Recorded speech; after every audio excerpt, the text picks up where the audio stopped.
Yo, I just climbed out a hole that was so deep. Have you ever seen a rose grow from a concrete? Hey everybody. Side effects, side effects, side effects. The only side effect that people usually think about when you have cancer and you're going through chemo is losing your hair. That's it. That's all you hear about. Losing your hair. But there are so many more difficult side effects that come along with treatment. I was diagnosed with stage 2 invasive ductal carcinoma, also known as breast cancer, and I was triple positive, meaning that I was positive for both of the hormones and for the HER2 receptor protein. I have a video that actually goes over when I was first told that I had breast cancer, my first oncology appointment, and deciding on which treatment plan that I would actually go forth with. Well, I had several different phases that I call of chemotherapy that I went through, and all of them had different side effects. So with that being said, we're going to first start off with what everyone calls the red devil, Doxorubicin. So they call it the red devil because of the color. It is actually a bright red liquid substance that they actually, well, at my doctor's office, they shoot it through the IV very slowly, so you don't get too much of interaction with it all at once. I have heard that other offices do it directly through the port, but it just all depends on what your doctor office actually does. So the red devil. When I heard it being called the red devil, it was maybe I was already at, I would say cycle 2 or 3. But before then, I was told by my oncologist that this one is no joke. This treatment is one that everybody that's on usually has a hard time going about it. I didn't really want to think about anything negative, and at that time I knew that it was something that I had to do. I mean, I have to get this treatment, so I will have to just fight with everything that I have through these side effects. So with that being said, here are the side effects that I actually experienced during my treatment of Doxorubicin, the red devil. 1, hair loss, of course. There is a picture that I'm going to insert here of when I actually found out that my hair was coming out. The first treatment, I did not have any hair coming out. I did have my hair in twist, which was my hair along with braiding hair mixed in. So when I had the twist in, I just dreamt of my hair, the actual twist just falling off, and me waking up and seeing the twist in my bed. That's just how I imagined it. But it was the opposite. I was actually just on I believe it was a Sunday afternoon, just chilling with my family, and I went like this into my hair.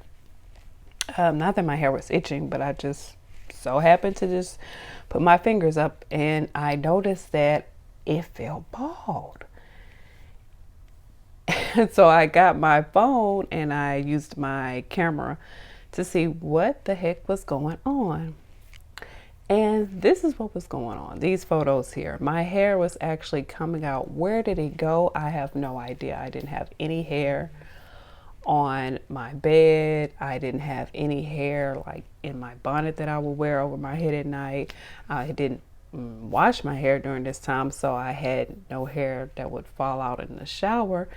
I have no idea where the hair went, and none of the twists were coming out. So I had no idea that my hair was coming out until then. And that was the day that I actually decided to go ahead and cut out the twist and see how my hair would look. Basically me just going down to little bitty thin strips of hair. It was so sad. Not, I wasn't sad that I lost my hair because I actually did a big chop before. It was just sad of how it all looked. It was scaly. It was just disgusting. It was not cute at all. So with that being said, I did not shave off my hair. I just cut out my twist and that was it. So that was that for the hair loss. That was my second cycle of doxorubicin that I finally had noticed that my hair was coming out. Watery eyes is the next side effect that I did witness. I wear contacts mostly, I'll say about 85% of the time. I usually only wear glasses when I am at home or just if I'm gonna maybe go out and get something to eat real quick through the drive-through. I don't normally wear my glasses out and about, and I had to reverse that and start wearing my glasses more because my eyes will always be so watery. Watery eyes wasn't anything too alarming, just usually if you suffer from allergies then you understand how your eyes can get watery, and I would have that throughout the day, but not so much where it was irritating. The next side effect will be mouth sores. So I had a great nurse when I started doing chemo that informed me of this solution where you use baking soda and salt mixed in water, and to gargle with that, she recommended 2 to 3 times a day, and that's exactly what I did, which is why I think that I didn't have mouth sores as bad. The 4th cycle of doxorubicin, I did notice that I could feel a little bitty irritation in the back of my tongue, but it was nothing too alarming. It didn't stop me from eating or drinking any kind of way. I didn't have like a cough with it. It wasn't really annoying at all, and I thank that nurse, Vivian, wherever you are. Thank you so much. Next will be urine change. My urine did change colors maybe 2 to 3 days after getting doxorubicin. It changed to not really the color of the drug, but close to it, like a bright red. And that is it just coming out of your system. So I am an avid water drinker. If you're going on chemo, one of the top tips that I can definitely give you is you got to get your water in. I drink close to 1 gallon of water a day, and nothing below a 1/2 gallon. So in between a 1/2 gallon and 1 gallon, normally I get close to my gallon a day. Yes, a lot of water, especially if you're like me and have a small bladder. That is just a lot of trips to the bathroom, and it is what it is. But you gotta get your water in to get those toxins out of your body, because that's what chemotherapy is, and just from your day-to-day eating. But darkening of the nail beds, I would say about cycle 2, and I had 4 cycles total of doxorubicin, I noticed a change in my nail bed, that it was darkening up. And by the time I got to cycle 4, it was just totally dark. I'd say that it really bothered me. I wasn't getting my nails done. Sometimes I would probably paint gel polish over it, but it didn't last as long. And I was not going to the nail shop because during this time, COVID was at an all-time high. I was very paranoid, so I was not going to get my nails done. And I said, it is what it is. I'm not really going anywhere. I'm working from home. Only people that have to see this are my family members that I live with.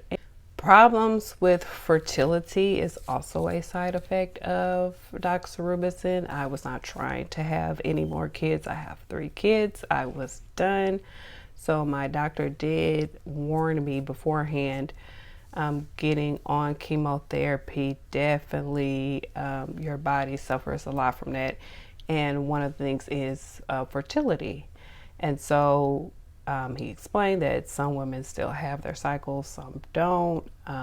Some have it patchy, you know, 1 month they might have it, next month they might go 2-3 months without it. it all really just depends. So he did state that if I wanted to have any kids in the future, that I would have to go through the process of freezing my eggs. I was done, so I didn't have to go through that. In between the second and third cycle of doxorubicin was the last cycle that I had, and I still don't have a cycle as of now, but I am still currently on preventive treatments. People will be very happy about, but I learned not to be happy about that. And yes, I have a video coming up about that, about forced menopause, and how I feel about going through medical menopause in my 30s. So much fun. So during this treatment, I had fatigue. Fatigue seems to be the ongoing side effect of all of the treatments that I received. I did not vomit. I did not have any nausea, and that tend to be one of the highest side effects for most people, but I was lucky enough not to have those side effects. The doctor did give me a ton of prescriptions in case I did have the nausea or vomiting, because that is, like I said, one of the main side effects that most people do suffer from. But luckily I did not have those, and I think it's because I really never throw up. Some of the things that I was told while being on doxorubicin was to avoid being out in the sun for too long. I wasn't out in the sun no longer than about 15-20 minutes. Also, if you do shave, you have to avoid unnecessary bleeding. Didn't have that problem either, because one thing for sure, when you have hair loss, it means everywhere. Okay, so down there, and also like your eyebrows. My eyebrow hair has grown back pretty much. It's not at 100%, but I'll say about 80-85%. Now, one that I didn't think about was my eyelashes, and my eyelashes are still, I don't know why it takes so long for them to grow back, but it's like at a standstill. Your eyelashes are out of there. So I don't really typically grow like leg hair, arm hair, so I didn't have that issue. But yeah, if you're on chemotherapy, then you understand. If you're going to be on chemotherapy, just understand hair is hair everywhere and not just your head.